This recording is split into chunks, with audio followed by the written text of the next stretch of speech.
Quick Hits.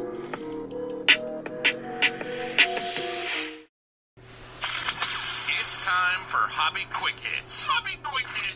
A sports card podcast where we tackle the hobby's hottest topics in depth to help you navigate the sports card landscape and enjoy the hobby we all love. Here's your host, John Newman.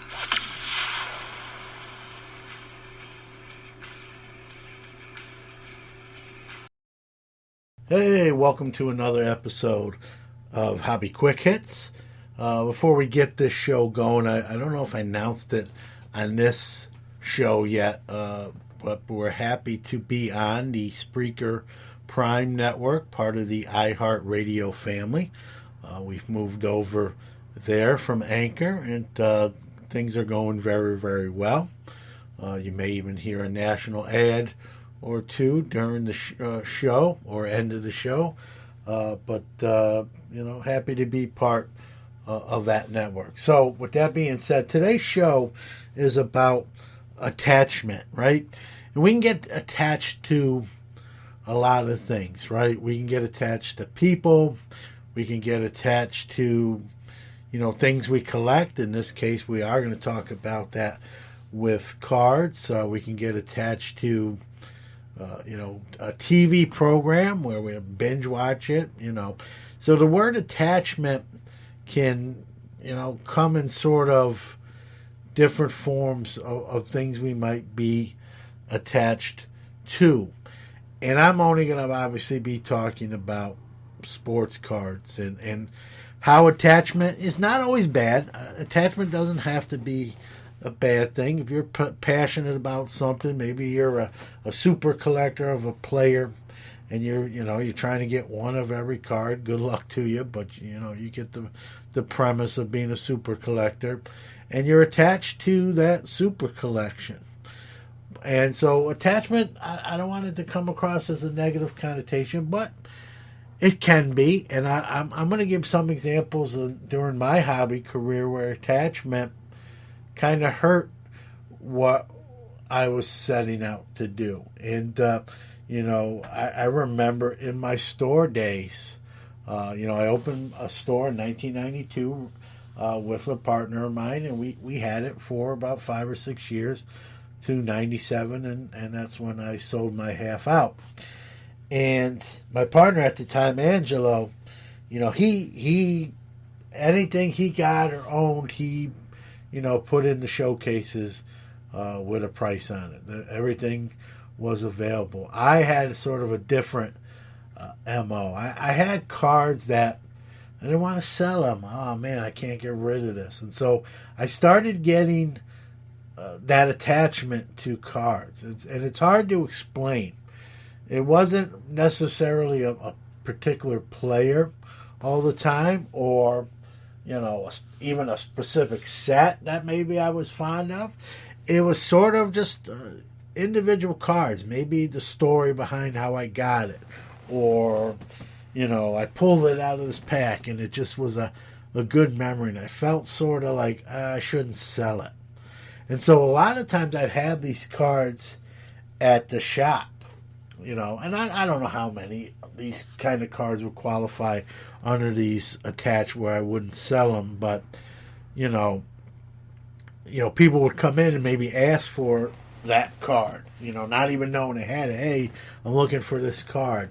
And if it was one of those cards that I was, had an attachment to, I might say, yeah, I got it, but it's not really for sale. And, oh, okay. And my partner, Angelo, I remember him saying, like, dude, if you're not going to sell, like, whatever you don't want to sell, why don't you just bring home? And maybe you shouldn't, like, if someone asks for a card and it's one of those cards, maybe you shouldn't even mention that you have it if it's not for sale, because it kind of rubs them the wrong way. Like, how you have a card store and you're not, you have the card, but you won't sell it to them. It might piss them off, for lack of a better way of saying it. And I thought about it. I'm like, yeah, he's kind of right. Like, I got to do one of the two things he said, right? not mention that I do have it, and not, rather than say, yeah, I got it, but it's not for sale, just say I don't have it, or just bring those few, those cards that fit that description home, and not even have them on site. And it's weird when I think back now, like with those certain cards, like why the reasons I didn't sell them wasn't legit. When I look at it now, they're not really legitimate. When I thought, in the moment at the time, I had my own justification why I'm not going to sell this, and I lost selling opportunities. Many of those cards would sell, and some of them were were good money cards. I remembered, I don't have it now. I wish I did. I remember one of those cards in question was a Jordan Beam Team. It was out of a box I bought myself and opened, and I pulled a Jordan Beam Team. And, at the time, I mean, it's going for way more now, but even at the time, it was a hot card, and bringing, I don't know, 30, 40, 50 bucks, which we think about now, like, oh my God, I'd buy them all day for that, and then some. I mean, now they're thousands of dollars. But, I remember pulling the Jordan Beam Team, and it would have been an easy, quick sale, and I just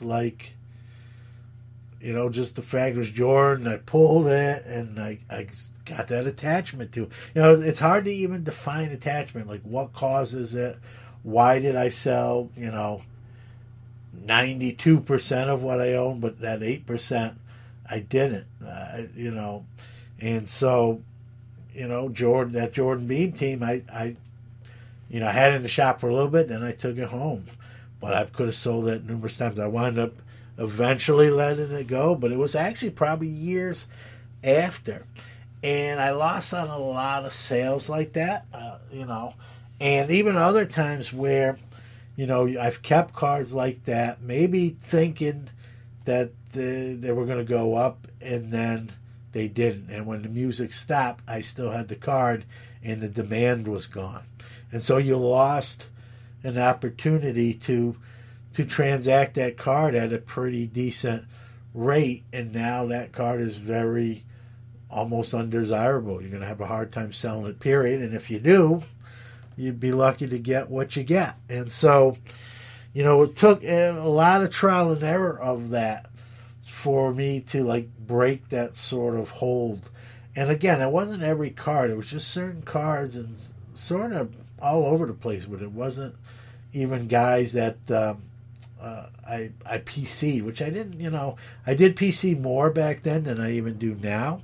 And I think the reason I don't PC as much stuff now is learning that I got too attached to that stuff. And so I try not to be that way even now. Now I don't even have a card store. I do sell cards, but I don't have that brick and mortar. And it's funny, and things can work in reverse too. I sold a ton of Derek Jeter 1993 SP rookies in a 3-year span from 93, 94, 95, about 150 to be exact. I thought he was overrated. It was early in his career. He kind of was called up, called down. I thought he's just a good-looking Yankee, and people, girls liked him for that, and people were hyping him up for the aesthetics rather than the ball playing. And so I thought he was an overrated player. And so anytime I got him, I'd buy more and then just resell them. And so I probably went through in a 3-year span 150 of them, and probably sold them anywhere from a range to early on $10 because while he was a prospect, he wasn't a crazy market, to $50, a year or two in, when it was looking like he was becoming more popular. And man, would I love to have those 150 Jeter SPs back now. And so, timing is so important in the hobby, as most of us know. And but going back to the attachment stuff is, man, a lot of those cards that I didn't sell or took home or put in the back room and didn't put out, I lost those opportunities to sell them. And it's funny, I really did a garage condensement a couple years ago, a spring cleaning, if you will. And much of it was focused on, the right corner of that garage where I had a lot of my cards, monster boxes, shoe boxes, and that sort of thing. And I found some of those attachment cards, if you will, and we're talking, 2018, if you will. And we're talking, now 26 years after the fact. And, when I looked at some of those cards and remembered the backstory behind them, oh, yeah, I didn't put that in the store. I took it home. And I look at them, and I'm like, what are you thinking? Jeffrey Hammond or, someone of that ilk that just didn't pan out, or why did I like him so much where I wouldn't sell that card? So, love to have a do-over on some of those. And I think everyone's probably guilty of it in some form or fashion. And you know what? Sometimes it works out the other way, right? How many times I'm not going to sell this card. I'm not going to advertise. I'm going to keep it. And then it does go up. So there's two sides to that coin. But I will say, to be fair and honesty, much of my attachment cards did not pan out very well. And I'd love to do a do-over. And I'm going to take a minute to hear from a national sponsor. But when we come back, more about attachment. I don't know why, even all these years later, I don't know why I was like that on certain cards and why I wasn't like that. Certain cards I thought I would be like that, I wasn't. So I don't know. I don't know what, I guess at the time what goes through your head or mind is you don't know. And so, but I think we still do that today. I don't do that much now. I think I learned the hard way, like holding on to stuff too long. So I don't get attached to too much now. You know what I get attached to? I know it's going to sound sort of cheesy, is things people give me. It's not even so much the value, but sometimes people will send me something from the show. Hey, I enjoyed the show. I picked this up for you. I know you like Jackie Robinson. Or make me something, Max Gotcha from Michigan, and him and his dad and his brother have the sports card shop at Moco, the store, and they, I had him on this very show for the shop showcase, and he knew I liked Jackie Robinson, and he drew, and he's a very good artist for a young man. I think he's 9-10 years old. He hand drew the 1948 Leaf Jackie Robinson for me and sent it to me with a nice note on the back and a nice note. And it's sitting on my desk right now. I'm literally looking at it as I record this. And that stuff is what I'm attached to, right? Stuff that has a story behind it, a backstory, Another listener, Matt Haas, had a custom wood bat made for the 1 year anniversary of Sports Card Nation a couple years ago. And if you watch any of my video content creative stuff, it's that bat you see hanging behind me on the wall. That's from a listener, a fan of the show, Matt, who very appreciative of the fact he had that bat made. It's stuff like that has that sort of value to me, more than even some of the other cards. And that personalization, and that's really it. Sure, some Jackie Robinson stuff I own. I'm attached to Mean Joe Green stuff. I'm a big, Steeler, but Mean Joe Green, Jackie Robinson are probably the two biggest guys at PC. Mark Messier is another one. Rangers, from his Ranger days. I'm a huge Ranger fan. So those three guys, I'd say, are probably my attachment cards for players. Chris Mullin. I don't have a ton of Chris Mullins, but the ones I do, like his rookie out of 86, 87 Fleer, some autograph stuff, that I'm attached to. Some Floyd Little stuff. I have a lot of Floyd Little autograph stuff that I have a sort of attachment, kind of getting to know the man if you will. And so, where there's a story behind the cards, or why somebody means something special to me, that's where now the attachment come in. But looking back in the 90s and 2000s, I was sort of all over the place when it came to attachment cards. And so I guess it's a cautionary tale. It's great to have a passion for this hobby, to have an attachment to certain things. Hey, I love this particular card. I stack this card. I buy 40 of this card whenever I can, and I keep adding to it. If I have a card like that, that's not an expensive card, it's the update Jackie Robinson from 2011, the anniversary, the cognac card, the all gold glittered out card. And that card, I have probably 30 or 40 of them. It's ranges anywhere from $4 to $10. It's not an expensive card. It's a cool looking card, and I just love kind of getting as many as I can. It's almost sort of a game, like how many can I acquire. And so right now, I think the last count, I'm in between 30 or 40 of those cards, and just keeping them. And some of them might say, what are you going to do with 30, 40? And if you get more, what are you going to do? How many do you need? When do you stop? And it's just one of those cards. I like the look of it, and so I just keep acquiring them when I can. I go on ComC or another platform, and just Sport Lots, and just look and see what's available and what prices, and throw them in my cart and buy them if it's priced right. And so that's how I got 30 or 40 of them. So I guess I have an attachment, even more so, not to just Jackie Robinson, but that particular card. Maybe because price wise it's affordable, and I just love the way it looks, the aesthetics of it. Peyton Manning's Stadium Club rookie is another one, although I have sold some, so I'm not completely attached, but one of the best looking cards in 98 Stadium Club football, in my estimation, one of the best aesthetically pleasing looking cards. Just really, I had to pick one design that really does it for me. It's that, you might think I'm crazy out there, but check it out if you've never seen it. The 98 Stadium Club football. Overall, it's not a great release. I think the Manning rookie is probably the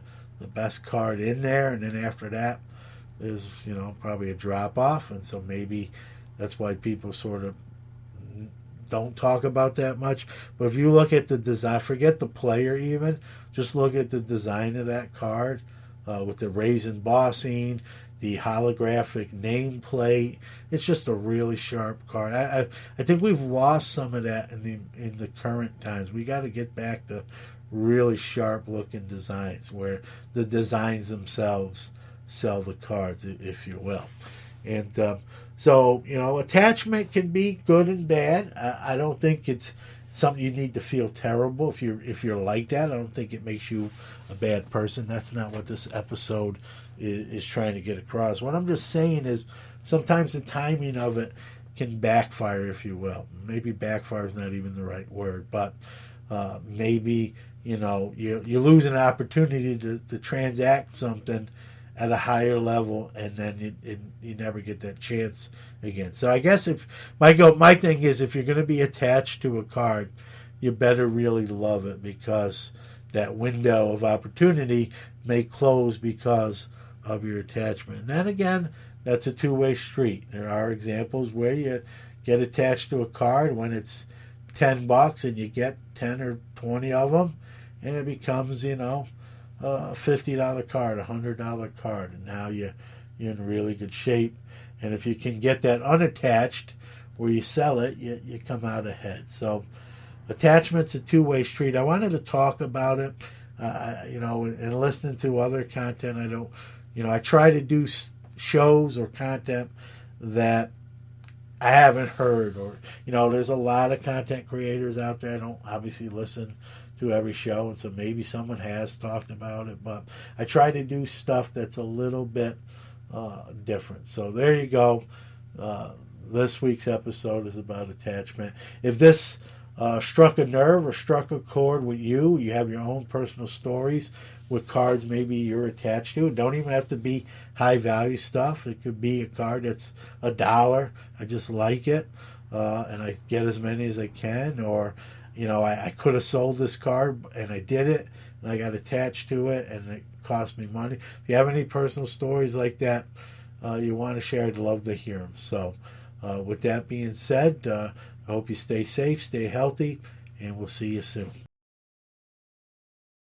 Hey folks, thanks for listening to the show. Wanted to give out our social media links where you can follow the show even when you're not listening to it. On Twitter, we are at Hits Hobby, HitsHobby. On Instagram, we are at Hobby Quick Hits Podcast, at Hobby Quick Hits Podcast, all one word. Our website is www.sportscardnation.net. Look for the link to Hobby Quick Hits. You'll find us there. And you can always text us on our text line, area code 315-491-0239.